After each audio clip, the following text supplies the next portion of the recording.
Hello friends, ಈ ಚಾನಲಲ್ಲಿ ಸುಲಭವಾದ ಮತ್ತು ಸ್ಪಷ್ಟವಾದ ಪ್ರಬಂಧಗಳು ಮತ್ತು ಭಾಷಣಗಳನ್ನು ನೀವು ನೋಡಬಹುದು. ನಮ್ಮ ಚಾನಲನ್ನು ಸಬ್ಸ್ಕ್ರೈಬ್ ಮಾಡ್ಕೊಳ್ಳಿ, ಲೈಕ್ ಮಾಡಿ, ಶೇರ್ ಮಾಡಿ ಮತ್ತು ಕಮೆಂಟ್ ಮಾಡಿ. 10 ಸಾಲಿನ ಪ್ರಬಂಧ ಹಸು.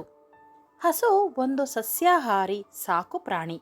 ಇದಕ್ಕೆ 4 ಕಾಲುಗಳು, 2 ಕಿವಿಗಳು, 2 ಕಣ್ಣುಗಳು ಮತ್ತು ತಲೆಯ ಮೇಲೆ 2 ಕೊಂಬುಗಳಿವೆ. ಹಸು ನಮಗೆ ಹಾಲು ಕೊಡುತ್ತದೆ.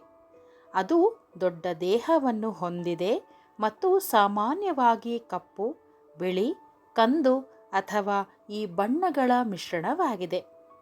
ಅದು ದೊಡ್ಡ ದೇಹವನ್ನು ಹೊಂದಿದೆ ಮತ್ತು ಸಾಮಾನ್ಯವಾಗಿ ಕಪ್ಪು, ಬಿಳಿ, ಕಂದು ಅಥವಾ ಈ ಬಣ್ಣಗಳ ಮಿಶ್ರಣವಾಗಿದೆ. ಅದು ಹುಲ್ಲು ಮತ್ತು ಇತರ ತರಕಾರಿಗಳನ್ನು ತಿನ್ನುತ್ತದೆ. ಅದು ಹುಲ್ಲು ಮತ್ತು ಇತರ ತರಕಾರಿಗಳನ್ನು ತಿನ್ನುತ್ತದೆ. ಮರಿ ಹಸುವನ್ನು ಕರು ಎಂದು ಕರೆಯಲಾಗುತ್ತದೆ.